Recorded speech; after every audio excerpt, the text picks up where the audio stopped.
hermanos. Vamos a ponernos de pie. Espero que hayan tenido un buen almuerzo y que nos estemos preparando para esta segunda parte de la conferencia. Pero antes quiero que juntos exaltemos al Señor y quiero compartirles una pequeña porción de la palabra que está en Gálatas 5:1 y dice: Está pues firmes en la libertad con que Cristo nos hizo libres, y no estéis otra vez sujetos al yugo de la esclavitud. Hermano, con esa misma libertad que Dios nos ha dado, yo le invito a que adore al Señor con nosotros. Amén. Él merece la honra y la gloria. Ayúdenos con sus palmas, cántele con júbilo y con gozo.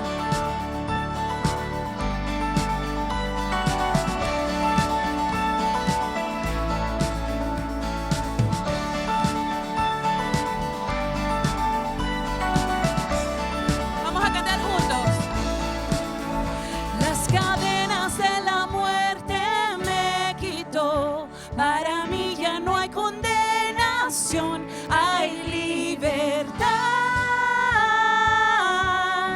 libertad.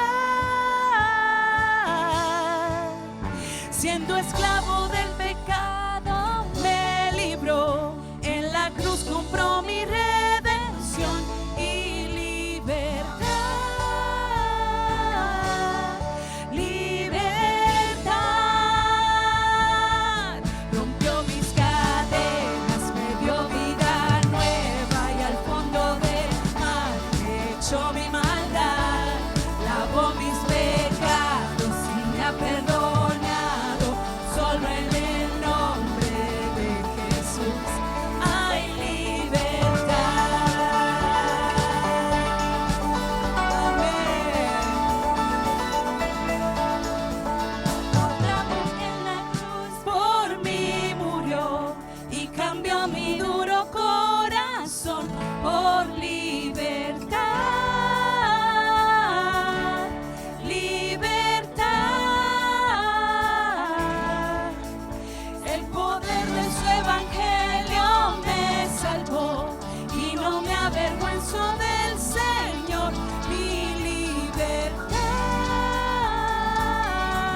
Amén. Estamos de regreso y veo que estamos todos, gracias a Dios. ¿Cuántos han disfrutado su almuerzo? Ha estado muy rico ese almuerzo. No sé dónde haya ido usted, pero nosotros nos hemos sentido más americanos que nunca. Con el pastor David se nos antojó comer una hamburguesa y gracias a Dios por ello.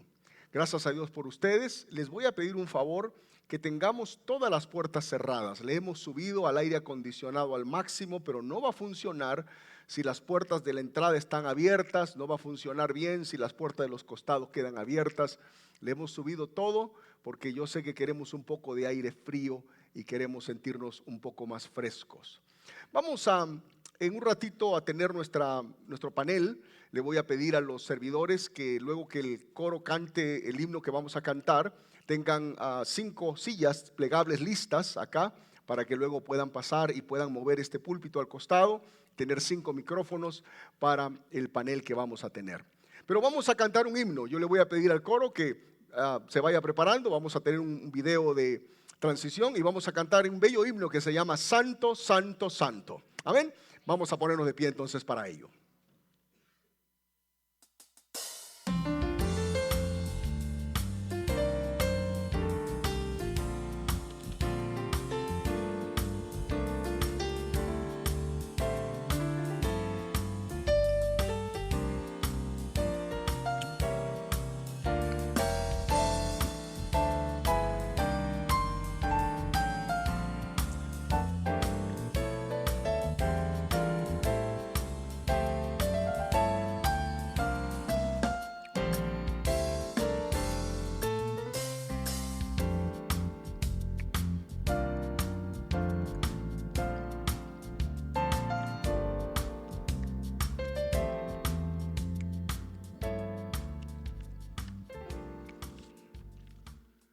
Si usted tiene su himnario, el himno Santo, Santo, Santo es el himno número 1 del himnario que usamos nosotros aquí en la iglesia, el himnario bautista.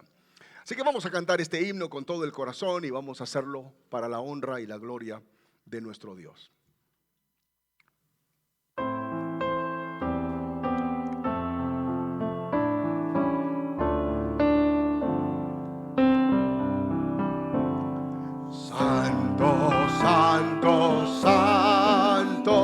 Señor omnipotente, siempre el labio mío lores te dará. Santo, Santo, Santo, te adoro reverente, Dios en 3 personas, bendita Trinidad. Santo, Santo, Santo, el numeroso coro, santos escogidos te adoran sin cesar. De alegría llenos y sus coronas de oro rinden ante el trono y el cristalino mar. Santo, Santo, Santo, la inmensa muchedumbre de ángeles que cumplen tu santa voluntad. Ante ti se postra mañana de tu lumbre, ante ti que has sido, que eres y serás. Estrofa 4.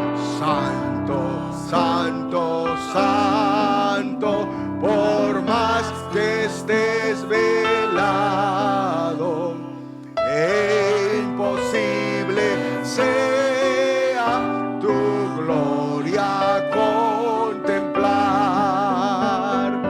Santo, tú eres solo y nada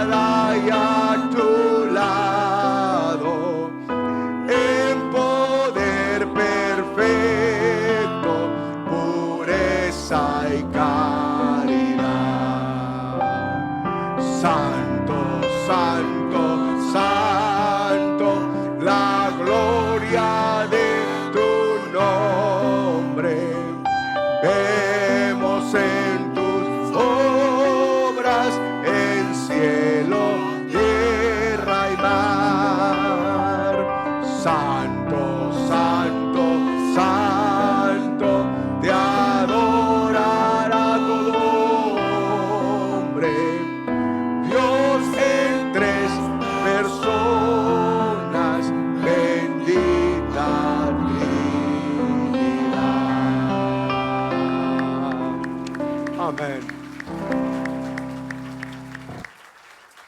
Pueden sentarse.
Amén, amén. Qué bonito hemos cantado. Santo, santo, santo es el Señor Dios Todopoderoso. Hermanos, antes de que podamos pasar al panel, mi hermano de Logos, mi hermano José Luis, José Chico, me recordó de que no se olviden de pasar por la mesa. Vino la hora del almuerzo y se los arrebató el Señor a todos. Salieron disparados y no quedó nadie, así que no se olviden. El hermano se fue allá y dijo, Dios mío, tan rápido pasó esto. Yo que he estado en tantas conferencias me he quedado, dijo así. Así que le pido por favor que cuando estén, por favor, después del panel va a haber un pequeño break de café. Pasen por favor allí y asegúrense de visitar la mesa donde está el Ministerio de Logos. Hermanos, en esta tarde estamos dentro de nuestro horario y tenemos un panel que creo que va a ser de mucha bendición. Y pues en esta ocasión, aparte del pastor David, que es uno de los panelistas que estamos haciendo trabajar bastante, pastor, en esta ocasión a usted, también está con nosotros el pastor Carlos Maisonet. Carlos es pastor allá en Florida y a la misma vez es representante del Ministerio de Ligonier en español. El pastor Carlos Maisonet va a ser también otro de los panelistas. Otro de los panelistas es el pastor Miguel Almedina, que también Miguel viene desde allá, desde Florida. Los de Florida nos están poblando a los de Georgia. Hay una preocupación enorme en ello. Y mi hermano Miguel pastorea un proceso de plantación de una linda congregación allá en Florida. Pero también tenemos dos representantes de Georgia. Otro panelista es el pastor Andrés Rodríguez. El pastor Andrés tiene una bendición de que aparte de que es pastor, es peruano como su servidor. Entonces el pastor Andrés Rodríguez va a estar siendo uno de los panelistas también, que va a estar compartiendo. Él pastorea una congregación linda allá en la ciudad de Canton, que está al otro extremo de acá de Gainesville. Y el moderador de esta ocasión es el pastor Bernardo Ríos, que es nuestro vecino. Él está más cercano a nosotros, está aquí en la parte de Norcross, pastorea la iglesia cristiana La Familia en Norcross, y él va a ser el encargado de moderar este lindo tiempo. Así que desde las 2:15 que estamos por comenzar, cuando salga el video, son 2, en este momento estamos a tiempo, son 2:05, así que hasta las 2:50 tenemos el panel. Tan pronto como salga el video de comercial, ellos van a pasar, tomar su micrófono e inmediatamente están con nosotros. Dios los bendiga.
Amén, amén. Gloria a Dios.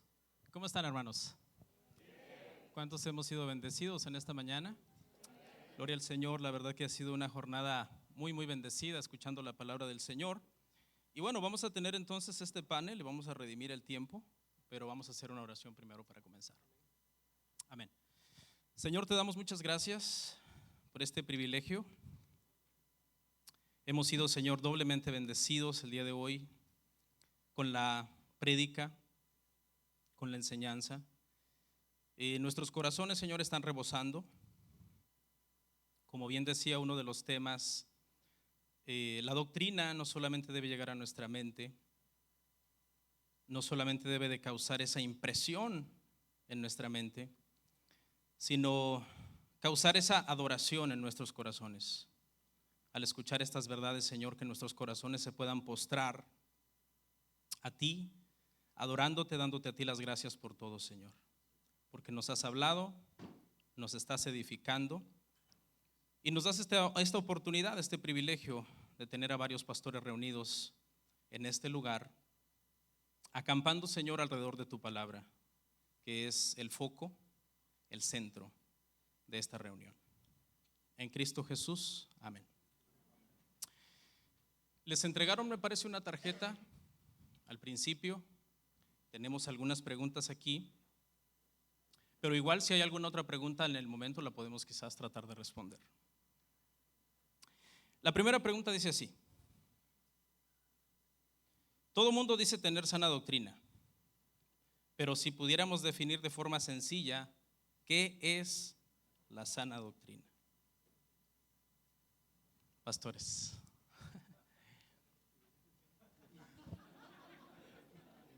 No abusen del hermano Barceló.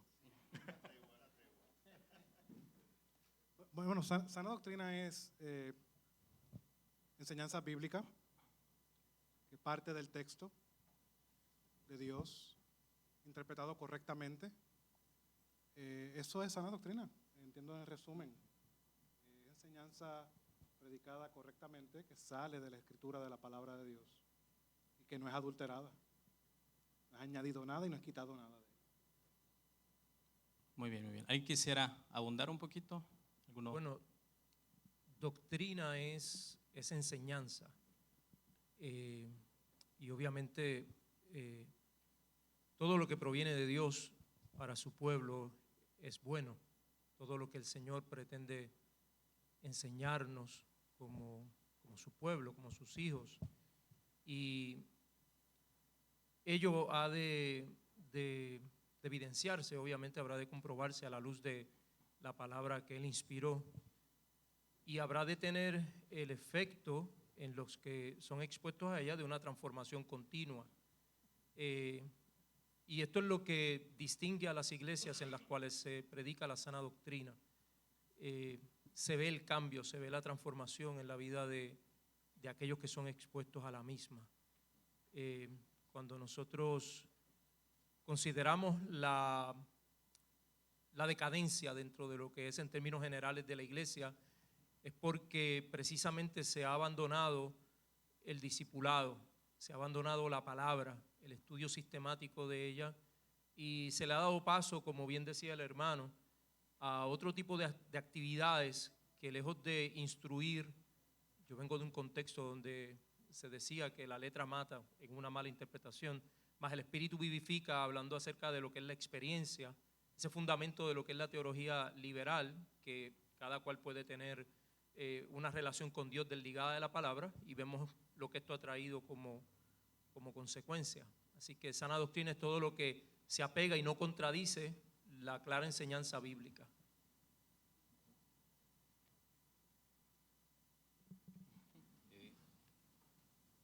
Es una pregunta muy importante, porque si preguntamos desde las distintas denominaciones cristianas, evangélicas, aún a las sectas, todo el mundo dice tenemos sana doctrina. Los únicos que no usan esa fraseología son los grupos, como se decía en la mañana, que rechazan cualquier palabra relacionada con doctrina por tratar de ser muy modernos. El texto que se usó en la mañana de 1 Timoteo, cuando Pablo deja a Timoteo para que mande a algunos que no enseñen, primero dice diferente doctrina, ¿no? Entonces, quiere decir que la mala doctrina es diferente. ¿Y diferente a qué? Diferente a la doctrina de Cristo, ¿no? En los evangelios vemos que los fariseos, la gente en general se maravillaba, dice, de su doctrina, o sea, es la doctrina de Cristo. Y el evangelista Marcos es quien más usa esa expresión acerca de su doctrina refiriéndose a Cristo. Ahora, nuestro propio Señor decía, en Juan dijo que su doctrina no es mía, sino del Padre. Entonces la doctrina genuina es una doctrina trinitaria porque viene del Padre al Hijo y el Espíritu Santo es quien nos ilumina para entenderla, ¿no? Y es quien la inspira, la deja escrita en las Escrituras. Entonces, es una mala doctrina, es algo diferente, ¿no? Y en el mismo pasaje de 1 Timoteo, algo que se puede ver es que Pablo también habla de conforme al Evangelio, ¿no? La doctrina que no es verdadera no va de la mano con el Evangelio. Entonces, ahí teníamos maestros que usaban mucho el Antiguo Testamento, ¿no? La ley de Dios, pero lo usaban mal, porque no la usaban en el contexto del Evangelio, que es para convencer al pecador que es pecador. Entonces, una de las características de la buena doctrina es que está empapada o está determinada por el Evangelio, donde nosotros los que predicamos tenemos que ver que lo que enseñamos está empapado, sea parte del Evangelio, que al final es la doctrina, es el buen mensaje de Dios, ¿no? Y Pablo le decía ahí a Timoteo que le hablaba de la buena conciencia y de la fe no fingida, la cual abandona Himeneo y Alejandro. O sea, quiere decir que la buena doctrina de Dios produce un efecto en el corazón de una fe genuina. Eso no lo tiene nadie más. Y si hay una fe genuina en Cristo, va a haber una conciencia limpia, porque esa persona ha confiado en aquel que le limpia de sus pecados. Su conciencia está limpia para servir a Dios por causa de la obra de Cristo. Entonces, yo digo a los que predicamos sobre todo la buena doctrina, la sana doctrina, que es fraseología que usa Pablo, tiene que estar dentro del Evangelio, y cuando se usa, tenemos que velar que cuando usamos el Antiguo Testamento cualquier pasaje, el Evangelio esté presente y el pasaje que prediquemos esté de la mano con la teología bíblica, con las grandes doctrinas de Dios, con todo lo concerniente al plan redentor de Dios en la historia. Si apartamos, y esas características de los falsos maestros, ellos agarran una porción de la Biblia y hacen que diga cualquier cosa, pero uno no lo ve en el contexto del plan de Dios eterno, de la obra redentora, ni del Evangelio, que es el tema central para nosotros. Amén, excelente. Pastor David, bueno, usted ya nos predicó, guarda la sana doctrina. Sí, no haría falta matizar nada más, ¿no? Pero esa expresión sana creo que refleja de parte del apóstol Pablo que comunica salud, ¿no? Que imparte salud. Si tenemos una dieta sana, esperamos tener que nuestros cuerpos estén bien de salud. En contraste, la falsa doctrina es enfermiza, daña, hiere, corrompe, ¿no? En cambio, aquello que si nos apegamos a la palabra va a haber salud para nuestras vidas y para nuestras congregaciones. Excelente, muy bien. Creo que una pregunta que viene aquí y que va en el mismo, más o menos, en la misma dirección es, ¿hay muchas marcas que una iglesia saludable pudiera tener? De hecho, sabemos que se ha hecho bastante literatura acerca de las marcas de una iglesia saludable, pero la pregunta sería aquí, si pudiéramos insistir en las marcas principales de una iglesia saludable. Me parece que Mark Dever habló de 9, pero dijo no son todas, sino que pudiera haber más. Pero si pudiéramos insistir en digamos, las principales, decir, estas marcas saludables, es necesario que una iglesia las tenga para que nosotros digamos, es una iglesia saludable. ¿Qué marcas serían? ¿Cuáles serían? En primer lugar, estoy de acuerdo con Calvino en la predicación de la palabra de Dios. Entiendo que es esencial, es saludable, es algo vital para la iglesia, para que la iglesia dé fruto. Dios diseñó que la iglesia continuara en crecimiento por medio de su palabra. Ujú. Santifícalos en tu verdad, tu palabra es la verdad. Con la necesidad de la escritura y de la interpretación correcta de la misma. Entiendo, por dar una primaria sería la escritura. Además los hermanos pueden añadir con las otras dos. Excelente, excelente, muy bien. No sé si alguno de ellos quisiera ponerle el apellido predicación expositiva, ¿no? Porque como bien dicen por ahí, si no es expositiva ya no es predicación, ¿no? Porque hoy se le llama predicación a cualquier cosa, entonces. Sí, podríamos decir predicación expositiva y consecutiva. Podemos añadirle apellidos, ¿no? Para dejarlo clarito. Pero Sí. a veces, yo creo que estoy de acuerdo con el hermano, es la primera. Si nos tuviéramos que quedar con una sola, es la predicación expositiva y consecutiva de la palabra. Entonces es señal de una iglesia sana que se esté predicando un libro de la Escritura, algo que a lo mejor nos puede parecer tan obvio, ¿no? Y cuando buscamos una congregación en otro país o en otra ciudad, ver dónde se está predicando o preguntarle a alguien en tu iglesia qué se está predicando ahora, ¿no? Y si saben responder a la pregunta, estamos en Hebreos, estamos en Romanos, estamos en Hechos, es buena señal porque el resto de cambios que se tengan que operar en esa congregación los va a operar la palabra. Muy bien. Vamos a ir encontrándonos con la doctrina y vamos a empezar a aplicarla. Amén. Otra marca es la exaltación de Dios, la adoración correcta y en el aspecto de lo que es la liturgia, una liturgia bíblica. O sea, hoy en día abundan tristemente, y puedo sonar hipercrítico, pero abundan muchas iglesias donde el centro de la adoración es Dios. Es un Dios reducido bajo conceptos humanos, un sirviente de los que dicen servirle. Y eso es bien subliminal. Lo vemos en los cánticos y ha sido hermoso adorar junto a los hermanos hoy, porque a través de esas alabanzas se reconoce que se está enseñando lo que la Biblia enseña. Si usted nota, la mayoría de las sectas fallan en ese aspecto. El centro de la adoración, de la alabanza, no es Jesucristo. Y si usted es expuesto a la sana doctrina, cuando usted ve esa forma de adorar, de alabar al Señor, usted siente, hay una estática, hay un rechazo hacia esa forma de adoración, porque sabe que no se está adorando a Dios, aunque el nombre de Dios pueda estar ahí.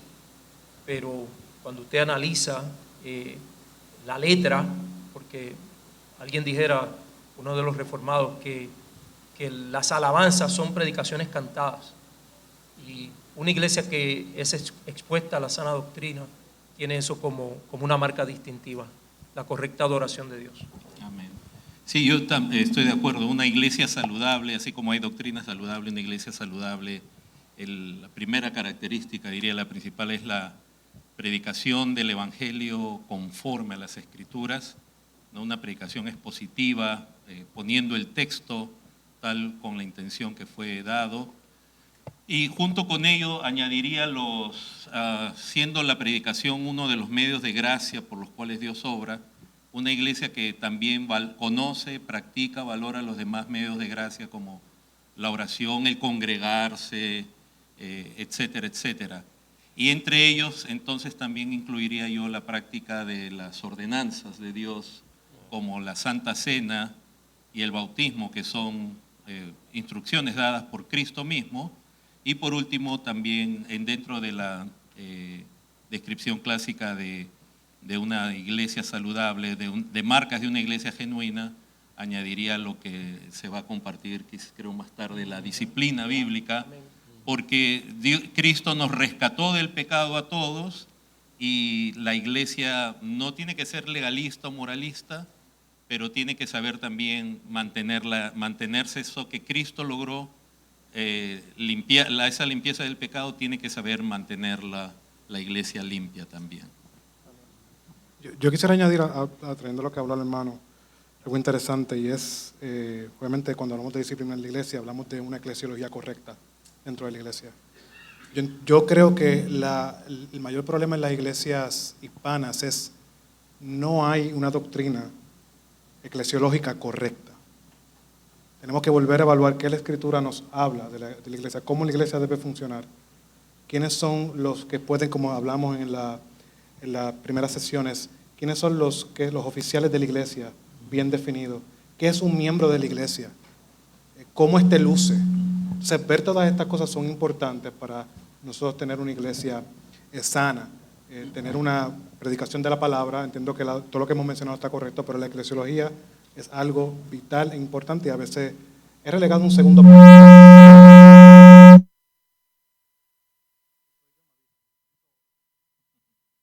De ahí, si me permiten añadir, ¿se escucha? ¿Sí? Simplemente lo que está diciendo el hermano, la eclesiología y lo que ya el pastor Almedina dijo, tanto en la práctica de la iglesia y en la liturgia, lo que se hace en el culto. Una de las cosas que, por ejemplo, la iglesia ha abandonado, no sé por qué, pero de hace mucho, es la lectura de las Sagradas Escrituras en el culto. Y eso es algo que enriquece a la iglesia. Si la iglesia lee la palabra del Dios que dice que está adorando, entonces, por poner ejemplo, no por hacer algo ritualista, sino sí que volvamos a una liturgia, a una práctica del culto y a una eclesiología donde realmente bíblica, como Dios nos dice que debemos llevar el culto, la iglesia, qué elementos deben estar presentes. Wow. Predicación expositiva, disciplina eclesiástica, adoración correcta, el conocimiento de Dios correcto. Maravilloso, creo que son marcas indispensables en una iglesia que digamos que es una iglesia que se precia de ser saludable. Muy bien, a ver, esta pregunta. Dice, ¿qué efectos tiene la mala doctrina en los oyentes? No en los creyentes, sino en los oyentes. O sea, creo que la dirección que lleva esta pregunta más o menos es cómo muchas veces cuando los que no son creyentes están escuchando el error, muchas veces están siendo vacunados contra la verdad, como se ha dicho. Entonces no sé si pueden comentar algo al respecto.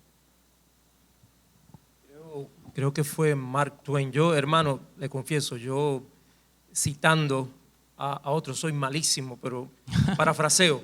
Perdonado. Mark Twain decía algo como que es más difícil convencer a alguien de que está en un error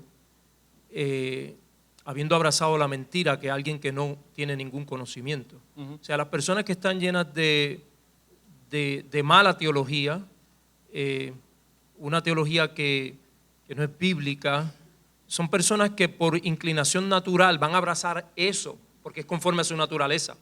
Por eso es que es más fácil creer la mentira, porque somos mentirosos, dice la Escritura.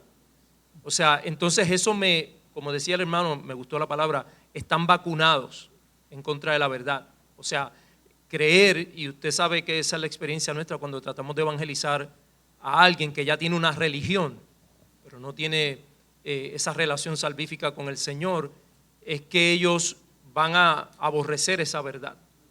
O sea, las tinieblas que hay en ellos le van a hacer definir que la luz que nosotros le estamos ofreciendo es la tiniebla. O sea, el concepto de la verdad se cambia. Hay una distorsión en la mente de esa persona, en el corazón de esa persona, y ve lo que dice la Escritura. Llaman a lo malo bueno y a lo bueno malo. La sana doctrina para ellos es como, ellos incluso la reprenden, la rechazan. Y obviamente es porque no han sido regenerados. La obra que Dios hace en la regeneración hace que esa persona tenga esa capacidad por el Espíritu que reside en él de decir. Y muchos de nosotros que éramos religiosos, un día decimos, oye, ¿cómo es posible? El Señor llegó a mi vida, abrió mis ojos y yo predicaba, enseñaba, abrazaba esto como si fuera la más absoluta de las verdades. Pero es el Señor. O sea, entonces la pregunta sí tiene su propósito, pero no hay nada que pueda impedir que lo que el Señor va a hacer en un alma, por más acostumbrado, por más adoctrinado que esté en esa mentira, no hay nada que pueda causar el efecto adverso a lo que el Señor pretende. Ahora bien, durante la experiencia de esa persona va a sufrir mucho, en términos prácticos. Esa persona puede estar en un contexto donde se le ofrezca la cura para su enfermedad, o sea, el Evangelio de Cristo, y él por creer esa mentira lo rechace lo que el Señor le ofrece. Es muy triste, muy lamentable, y yo puedo hablar de mi testimonio, ¿verdad? Por muchos años yo creí así, yo pensé así y sufrí mucho. Eso me condujo a la toma de malas decisiones pensando que estaba haciendo lo correcto. Así que trae, en esencia, la consecuencia es mucho sufrimiento. Añadiendo a eso, gracias hermano porque traíste ese punto. Para nosotros de manera práctica que somos creyentes y tenemos el privilegio y la responsabilidad de proclamar el Evangelio, nos debe llevar a ser humildes en dos aspectos. Es por gracia que hemos sido salvados nosotros. Nosotros estábamos en ese mismo lugar. Nosotros estábamos, como digo yo, en ese lado de la cancha. Estábamos en oscuridad y hemos sido por gracia y por la obra de Cristo trasladados a luz. No es algo que nosotros merecíamos.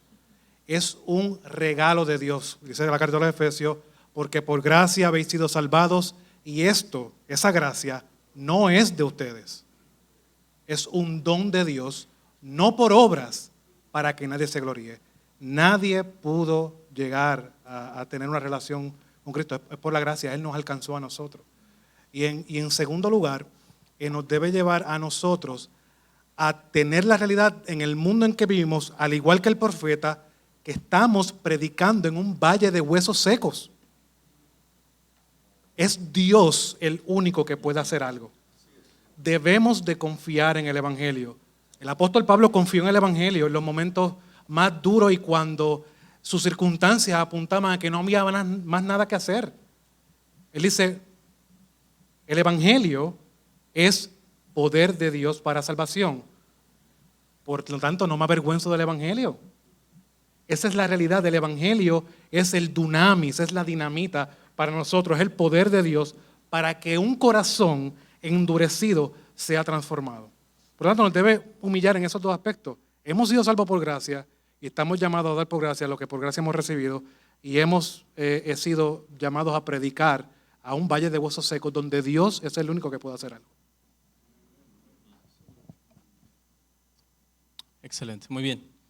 Bueno, continuamos entonces. Vamos a ver, dice, ¿en qué peligros incurren los pastores que están pastoreando solos la iglesia? Es decir, donde no hay una pluralidad de ancianos. Creo que ya se mencionaron algunas cosas en la enseñanza, pero no sé si hubieran algunas otras cosas que quizás pudiéramos comentar. ¿En qué peligros incurren los pastores que están pastoreando solos la iglesia? Donde no hay una pluralidad de ancianos. Tomo la parte porque me viene un pensamiento mientras el hermano predicaba. Barceló hablaba acerca de eso, precisamente de la necesidad de la pluralidad.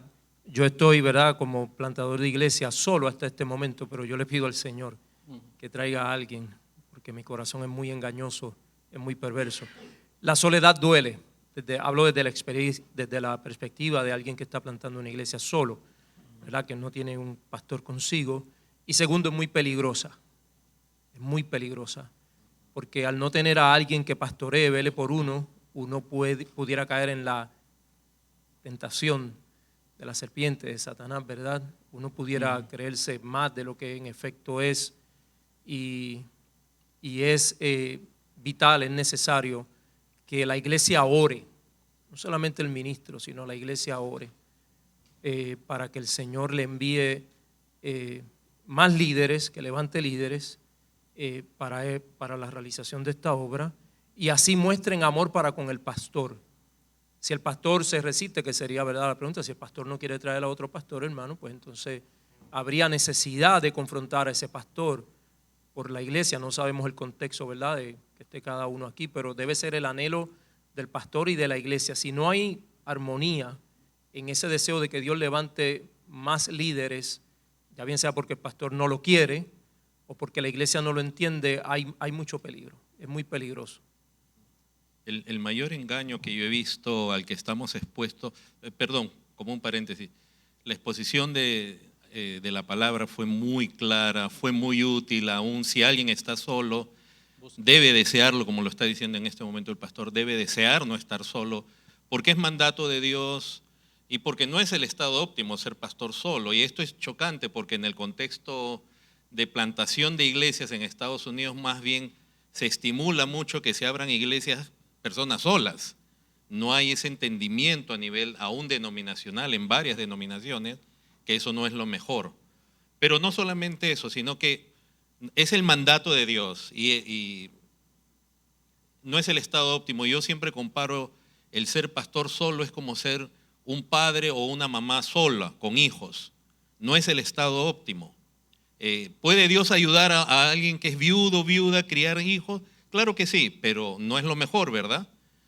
Mejor que se case o que esté casado o casada, pero del mismo modo el pastor solo tiene muchos peligros y el mayor peligro que yo he visto en estos años es que el pastor confunda su voluntad con la voluntad de Dios y él no está consciente de sus puntos ciegos como cuando uno maneja, y para eso a veces es bueno tener un copiloto que te dice cuidado, ¿no? Y ahora y me acuerdo una experiencia que tuve acá con el pastor Amado, que se nos venía un camión encima en un viaje y fue que de reojo lo vi, pero él venía manejando y yo le digo acelera, y si no, el camión nos caía encima. Entonces, uno no ve sus puntos ciegos y no hay quien con amor, y quizás acá yo quiero animar a los pastores a que vean que tener un copastor es una bendición, es como tener un hermano realmente. No hay por qué tener temor. Tú tienes temor a menos que quieras ser un pequeño príncipe, pero si tú quieres realmente servir a Dios, hermano, no hay nada como tener un hermano que como se decía en el mensaje, que te mire a los ojos a la misma altura con amor, que tú sientas que puedes ir donde él con un problema, una necesidad, una debilidad, un pecado, y te va a ayudar como un pastor lo haría, ¿no? Entonces, no solo es voluntad de Dios, la riqueza, la abundancia que hay en el ministerio plural es enorme y debiéramos anhelarlo, procurarlo, y si no lo tenemos, entonces buscar la comunión con otros pastores que podamos compartir doctrina, que nos puedan decir, no, cuidado, esto estás equivocado, que de pronto diga, oye, yo estoy pensando hacer esto en mi iglesia, ¿qué te parece? No, hermano, así como decía el pastor, que te digan esa idea de dónde la has sacado, ¿no? ¿En qué sueño nocturno la tuviste? Entonces, y que podamos nosotros ver la riqueza que hay en el liderazgo plural, con hombres con los requisitos de Dios. Un paréntesis, el hermano me está ministrando mucho porque yo no tengo un pastor, pero tengo una esposa. Usted sabe lo que es 9 horas conduciendo con mi esposa al lado. Era como un pastor. Estaba ahí viendo los puntos ciegos. Yo no veía el momento de llegar. Yo decía, pero muestra mi claro, tal vez, obviamente. Pero lo que quiero decir es que tal vez lo que yo estoy pidiendo cuando llegue en efecto me resulte incómodo, ¿verdad? Tenemos que tener esa disposición. Entonces creo que Dios prepara muchas veces la llegada de un ministro, nos prepara nuestros corazones, no trayendo el ministro, sino a través de la esposa, de ese hermano que te dice cositas que no te gustan, y la palabra misma, y predicaciones como esta, que no es solamente asentir, decir amén, sino decir, me va a pasar, me van a decir que soy un tonto cuando presente la gran ideota. Así que tiene uno que estar dispuesto también a recibir esa bendición. Sí, ¿se me oye? Habéis tocado varios puntos que creo que son importantísimos y buenísimos, ¿no? En primer lugar, muchas veces no hay pluralidad porque no la deseamos realmente, ¿no? Es mucho más cómodo estar solo, no tengo nadie que me estorbe los planes, yo con mi misma mismidad, ¿verdad? Me miro al espejo, me doy la razón en todo y adelante. Y ya está. Es más laborioso ampliar equipo, tener que sujetarse, ejercer humildad, que alguien tenga una idea que contrarresta la tuya, etc. Pero hay que estar muy convencido y ver qué es lo que tenemos en la palabra, ¿no? Y en segundo lugar, ha de ser intencional. A lo mejor yo no veo a nadie en mi congregación que pueda ser pastor junto a mí, pero a lo mejor veo ese carácter en un joven de 20 años y digo, bueno, pues tengo 10 o 15 para prepararlo. hay que invertir tiempo, dedicación, que nos acompañe, que conversemos, que viajemos juntos, que cuando uno tiene esa intencionalidad, ahí tendrás un futuro ministro a tu lado, ¿verdad? Entonces, cuando uno tiene en su corazón esa pluralidad y está convencido de que la iglesia es la que debe reconocer pastores y forma el carácter de sus futuros pastores, Entonces empezamos a trabajar como el que está en una cantera. Realmente van a venir, pero hay que ser intencional y abogar también por esa pluralidad intergeneracional. Qué hermoso es que haya pastores con 50, 60 años y ya llevan 30 de ministerio, incorporando a pastores jóvenes con 25 o 30 años que van a aprender mucho y van a heredar mucho de ellos. De manera que el día que nos retiremos vamos a estar dejando otros pastores con 20 años de experiencia que hemos vivido juntos, ¿verdad? Yo creo que eso es lo que encontramos en las Escrituras cuando Pablo está haciendo ese relevo con Timoteo. Pablo no dice, ay vaya, ahora ¿quién me va a sustituir? ¿No? Lleva mucho tiempo trabajando con Timoteo, con Epafrodito, con Tito, y Pablo se puede ir contento y feliz de que está dejando ese relevo en otros varones. Yo, si me permite añadir solamente, un genuino pastor realmente tiene un corazón de padre. Él ha visto la gracia de Dios con él, recogiéndolo de lo que no era, de ser nada, de ser pecador, a lo que ahora es. ¿Cómo él no va a querer que otros hermanos en su iglesia sean hasta más que él? ¿No es lo que un buen padre desearía? Que si uno llegó aquí, sus hijos lleguen más allá. Entonces un buen pastor anda buscando oportunidades. Pablo se lo secuestró a Timoteo, digamos, de su madre, ¿no? Vio el potencial y lo formó. Entonces debemos ver eso, que considerar también que un día vamos a pasar. Nadie tiene un cheque de vida comprado, o sea, garantizado hasta los 80 años de edad. ¿Y quién queda en la iglesia, no? Pero en cuanto de nuevo a los beneficios, muchos pastores están agotados, a punto de tirar la toalla porque están solos. Y entonces ahorita el pastor Almedina ha hecho algo muy sabio que yo me vino a la mente, porque hay muchas esposas de pastores que están también al borde. No sé si de un ataque de nervios o qué, pero están al borde. ¿Por qué? Porque el pastor, al no tener otros pastores, llega a la casa, la esposa lo ve tenso. Y los hombres no hablamos siempre con las mujeres todo, así somos, ¿no? Y las esposas son muy lindas también, pero a veces creen que lo que pasa es culpa de uno. Y no tiene con quién hablar el pastor, o a veces el pastor, algo que yo procuro siempre es cuidar la salud espiritual de mi esposa. Entonces a veces uno recibe una noticia o una consejería difícil y a veces se le dice a la esposa y la esposa no está preparada para eso. La esposa no es la llamada a ser pastor y la pobre esposa está que se entera de unos problemones en la iglesia, y entonces tenemos que velar por nuestra salud espiritual, pero también por la de nuestras esposas. El liderazgo plural ayuda mucho en esto. Y por último, pastores, piensen en unas buenas vacaciones. Si tiene un copastor, usted se puede ir una semana de vacaciones tranquilo, no tiene que ver, porque hay un buen hermano tomando el lugar suyo, buenos hermanos sirviendo, ¿no? Y no solamente vacaciones, me refiero, tenemos la bendición de tener al pastor Barceló aquí y a otros pastores que van a estar mañana domingo. A alguien allá, espero, los está reemplazando, ¿verdad? Y esa es una gran bendición que no se tiene cuando uno está solo, ¿no? Fíjese cómo la sana doctrina lleva a esta conclusión de la necesidad de la pluralidad de pastores. O sea, está ligado. Una iglesia cuyo pastor muchas veces, no siempre, cuyo pastor no predica la sana doctrina, no va a predicar eso. No se va a sentir emplazado por la palabra para promover eso. Excelente, wow. Damos gracias a Dios por todas esas respuestas que tienen la sabiduría del Señor para guiarnos a todos nosotros como iglesia. Aquí tengo una pregunta muy interesante. Dice, ¿qué debería hacer o qué debe de hacer una persona que se da cuenta que no está en una iglesia saludable, ¿no? Las personas se comienzan a exponer a la predicación expositiva, a oír en internet a otros predicadores, a leer, a estudiar, y de repente se dan cuenta y dicen, no estoy en una iglesia tan saludable como pensé. ¿Cuál sería el procedimiento que ellos deberían de hacer para no hacer daño a su iglesia local? Antes de eso,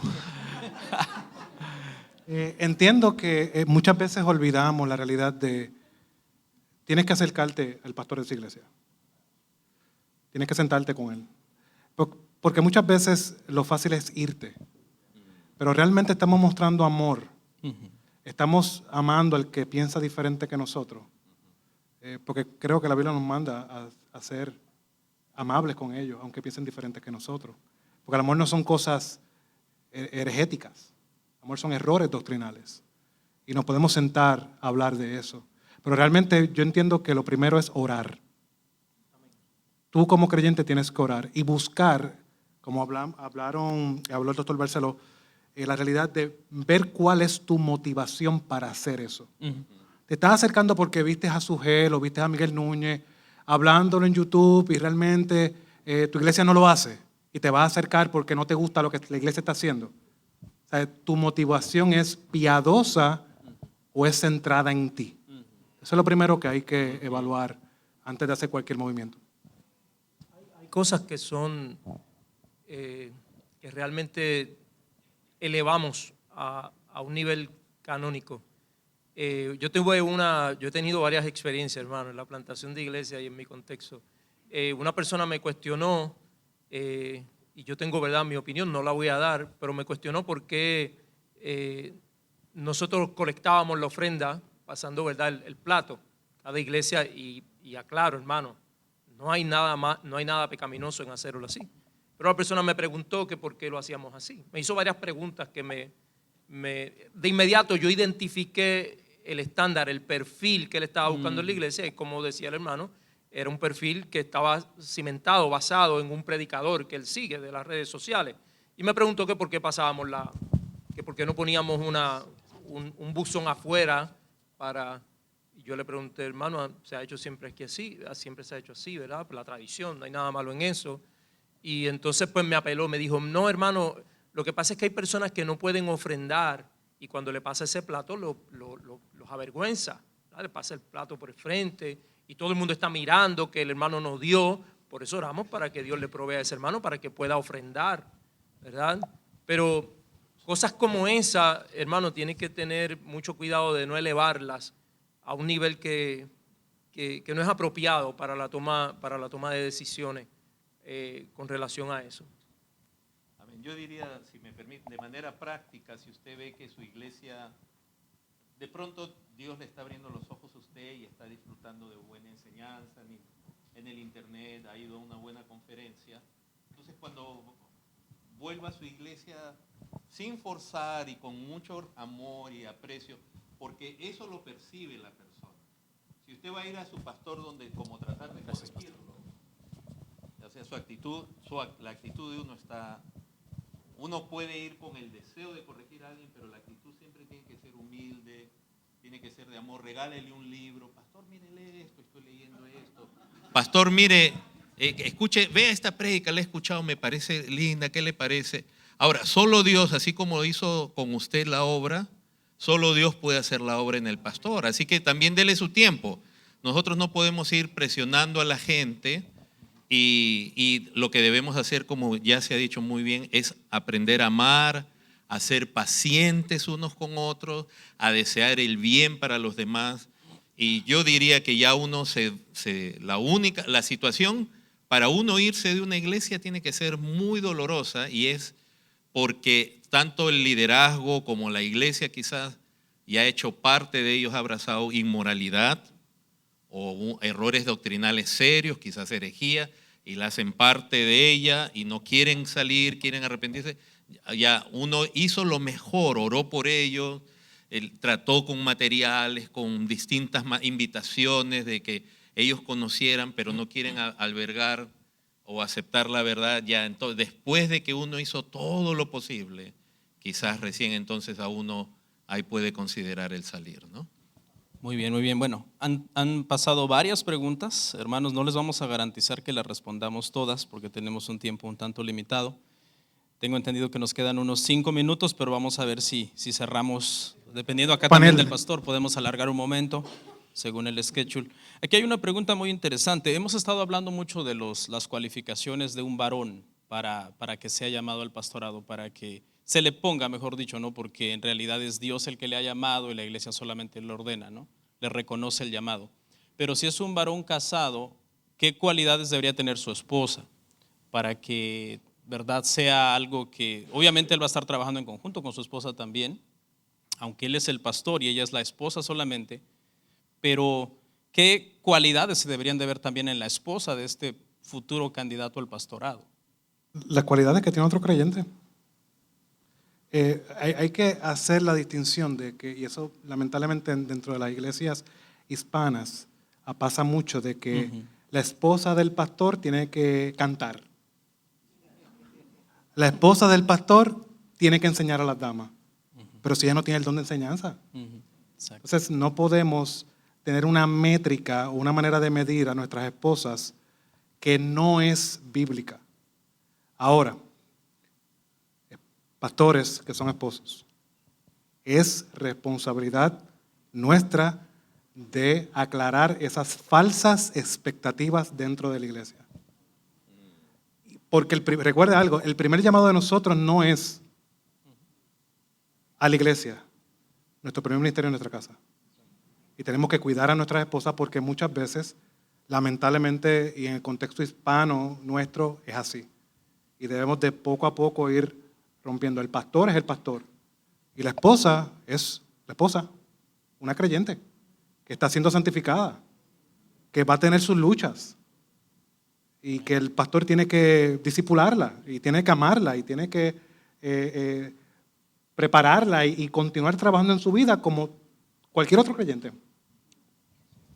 Yo quisiera usar, si me permite, para un ejemplo, ¿no? ¿Qué tal si un pastor tuviera a una esposa con una enfermedad que requiere atención casi las 24 horas? ¿Podría pastorear? En la práctica no podría, porque su deber es atender a su esposa. Entonces, la esposa, ya hablando ahora doctrinalmente, es parte de lo que se leyó en Timoteo, cuando dice que gobierne bien su casa. ¿Es parte de la casa la esposa o no? Yo creo que sí, ¿verdad? Ahora, no quiere decir que la tienen que tener como a los hijos en su gestión, ¿no? Pero sí, la esposa es parte de la casa. Entonces, la esposa, el pastor tiene que tener primero cuidado de su esposa, y si ella no es creyente o está manifestando disconformidades, no se puede pastorear así, ¿no? O de pronto hay hasta situaciones de pecado. Lamentablemente, acá en Estados Unidos, el divorcio se ha vuelto tan común que hay pastores que se divorcian, o sea, la esposa no está contenta, algo pasó, y no importa, él es el que trae la audiencia y sigamos para adelante nomás. Adiós, señora, le deseamos lo mejor. Entonces, la condición de la esposa es importante. No tiene que ser ministro ordenado como el esposo, pero su salud espiritual, mental, física, claro, es parte de ello, y pudiera ser un pro o un contra para ministrar. Es correcto el énfasis que el ministerio de la esposa del pastor es su marido. Ya tiene suficiente. Con aguantar a un pastor tiene suficiente. Y cuando llegamos a casa el domingo por la noche, que estamos, nos tiene que recoger con la pala y la escoba de agotados que estamos, y ministrarnos a nosotros, ministrar su hogar. No pongamos sobre ellas unas expectativas de superwoman que tiene que hacer de todo en la iglesia, en absoluto. Lo mismo es aplicable a del pastor. Yo pido de mis hijos que sean un joven cristiano más, como los que hay en la congregación. No hay un plus sobre ellos por el hecho de que sean hijos de pastor. Muy bien, excelente. Hermano, y también el modelo que presenta la Biblia es Sara. Dígale Señor a su esposo. Es broma, hermano. Es broma. No, pero la verdad, el modelo para la mujer no es Eva. Eso sí, no es Eva. Debe ser una mujer virtuosa, una mujer que edifique su casa, y eso tenga como consecuencia que ese hombre esté preparado, ¿verdad? Dispuesto, disponible para hacerlo con la iglesia. Pero a su vez, también vemos en el huerto, me gustó mucho la mención que el hermano hace, también a su vez el hombre tiene que procurar que ella sea idónea. No hay mujer que sea idónea si no tiene un hombre que la ame, que la cuide, ¿verdad? El hombre tiene que amar a su esposa como Cristo amó a la iglesia. Y el trabajo, la responsabilidad recae no sobre la determinación de la mujer, aunque la mujer, va a haber instancias en que la mujer tiene que decir: mi marido es un necio, pero yo voy a ser sabia. No me da el amor que yo necesito para ser una mujer sabia, porque no está condicionado en Efesios, ¿verdad? La mujer tiene que ser sabia y cubrir esas faltas en nosotros que son muchas. Y por favor, ténganos un poco de compasión, porque cuando uno está en el ministerio, uno tiene no solamente la carga del hogar, tiene la carga de toda una congregación. Y la mujer no puede tomar, ¿verdad?, esos asuntos que afectan a su esposo, que muchas veces impiden, aunque uno no lo quiera, ser amoroso, ser afectivo, ser atento, muchas veces no es intencional, es por la carga ministerial. Y el hombre que recibe el buen trato de su esposa lo va a valorar, va a decir, va a ver el resultado, va a capacitar, va a fortalecer a su esposo para seguir haciendo lo que Dios le ha llamado. Así que es un trabajo en conjunto. Cuando uno falta, por ejemplo, si la esposa no se somete, yo te voy a seguir amando.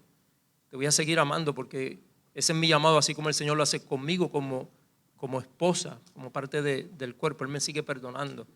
Pues necesitamos también mirar ese modelo de ambos lados y llevarlo a la aplicación.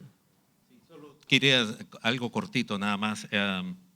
Por otro lado, el pastor tiene que saber con amor, pero con firmeza, con claridad, saber el límite de su esposa. Yo también he visto casos de pastores donde la esposa, mal movida por, no puede ser feminismo, su temperamento, se mete en las cuestiones pastorales, es la conciencia del pastor, hasta lo manipula. Yo he visto casos de pastores manipulados por la esposa y no uno. He visto varios y causa problemas. Y hay mujeres que tienen a veces, no ustedes hermanas, yo sé que acá, pero hay algunas que desarrollan un celo contra otras mujeres o ciertas cosas que no son saludables, sobre todo en América Latina se ve mucho que somos tan temperamentales. Entonces el esposo debe también saber poner, ¿cómo pudiera decir?, límites en cuanto a que la esposa puede ejercer sobre él como pastor, ¿no? Supervisar de alguna manera un poco su conducta, ¿no? Que sea una conducta de una mujer piadosa, como las Escrituras mandan. La doctrina, la pluralidad, es necesario que intervengan muchas veces otros pastores. Yo no he tenido dónde ir para tratar mis asuntos, porque yo tengo asuntos con mi esposa, situaciones. Es como una cosa la sana doctrina, lleva la pluralidad y la pluralidad bendice a la iglesia y bendice a la familia del ministro cuando él no puede lidiar con una situación, un asunto familiar. Muy bien. Prácticamente tenemos el tiempo, pero si pudiéramos responder, yo creo que hay dos preguntas, pastor, que podríamos tratar, o una, por lo menos una, tratar de responder una pregunta más. Y creo que es una pregunta muy interesante, va en la misma tónica de la pregunta de qué hace de repente un miembro de una iglesia cuando se da cuenta que no está en una iglesia saludable, pero aquí es un poco más específica, qué hace cuando, digamos, se da cuenta que a la luz de la Escritura, como vimos hoy en 1 Timoteo 3, del 1 al 7, su pastor no reúne las cualificaciones para el pastorado. Bueno, hermano David, su respuesta.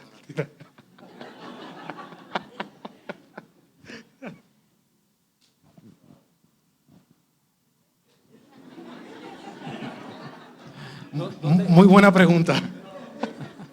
Aquí yo especificaría, ¿estamos hablando de un pastor como pastor único? Eso es tremendamente problemático. ¿O estamos hablando de un pastor en una pluralidad? Eso tiene una vía de solución. Sí. A veces nosotros en el curso de membresía que tenemos con nuestra congregación incidimos en eso, ¿no? Si algún día hermanos ven una falta en mí, aquí hay dos pastores más.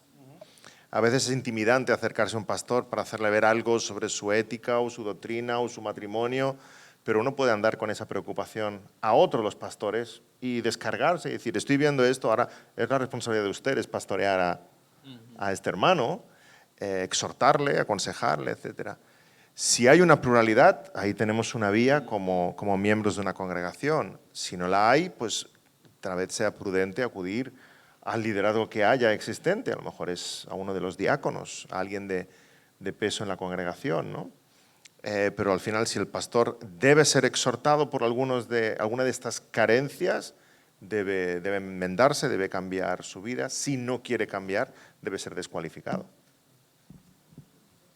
Yo diría que las ovejas debemos como cuando somos solo ovejas y no estamos pastoreando, alentar a nuestros pastores a esa pluralidad en la iglesia, en la amistad, etcétera. Y ya cuando si uno comienza a notar resistencia en un pastor, o sea, a tener ello, ya es una mala señal, ¿no? Entonces, cuando el pastor está solo y alguien no ve uno de los requisitos bíblicos, si uno es honesto y uno como oveja no ha sido súper crítico contra el pastor, sino que de verdad hay una deficiencia, los hijos andan desordenadamente en casa, por ejemplo, y se nota, ¿no?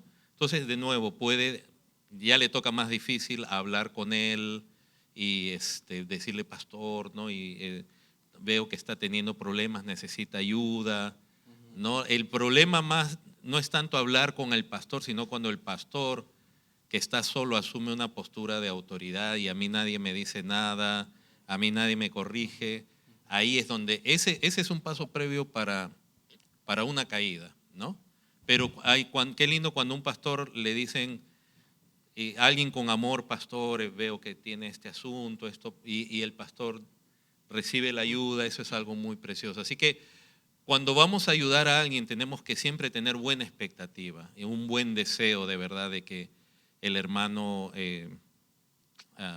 acepte la corrección y Dios solucione ese problema que está él viviendo, ¿no? Añadiría la realidad de lo que nos habla, creo que es Mateo 18, sobre la disciplina. Tú tratas a ese anciano como otro creyente. Vas, te acercas a él, la parte ofendida, porque a veces olvidamos dentro de la disciplina de la iglesia, y sé que van a hablar de ese tema más adelante. La parte ofendida es la que se acerca, buscando la restauración. Entonces, acercarte a él y si no, buscar dos testigos. Y si no, exponerlo a la iglesia. Así que Cristo nos manda a manejar los asuntos dentro de la iglesia. Y siempre recordando, hermano, que me escucha, que eres un miembro fiel de tu iglesia local, siempre con el fin de que tú entiendas que la iglesia no está para llevar tus planes o tus agendas a cabo. La iglesia es de Cristo. Él fue el que dio la vida por ella, no fuiste tú.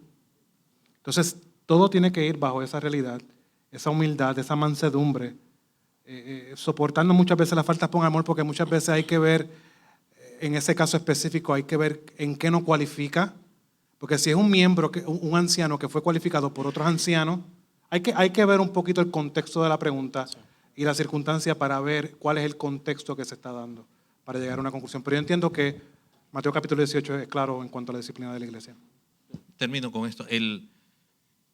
Si uno va hacia un pastor, de verdad que uno tiene que estar seguro que lo que va a mencionar es una falta objetiva, no que me parece.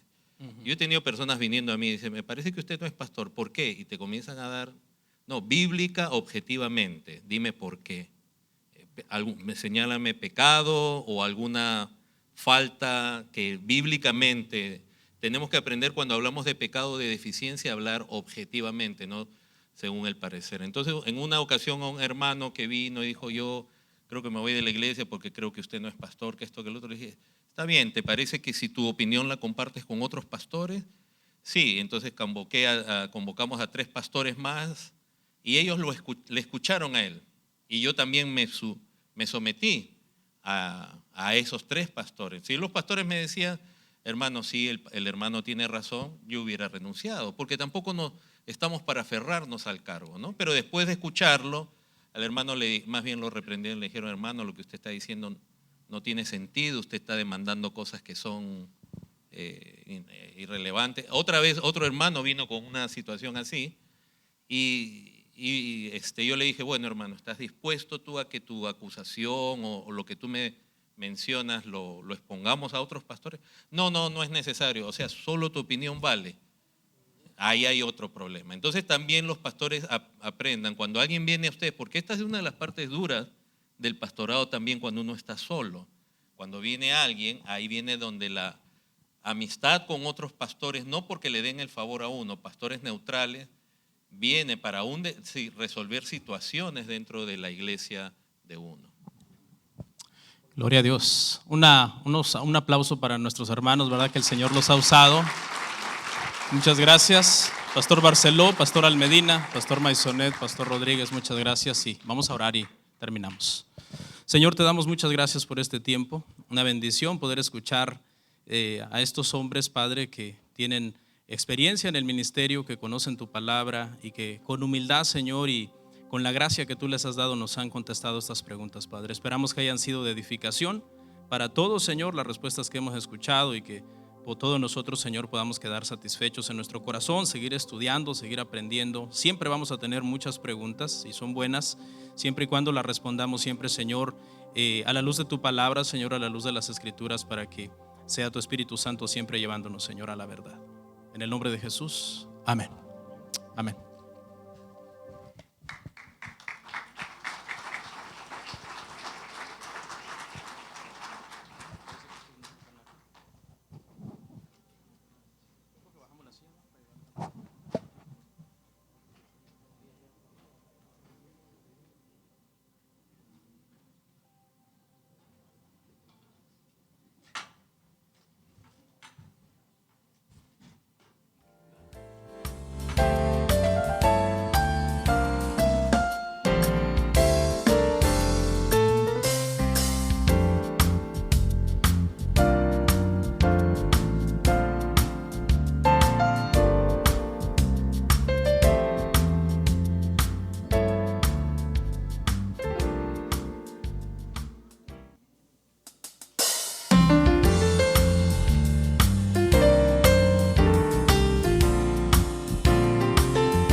Amén, amén, amén, amén.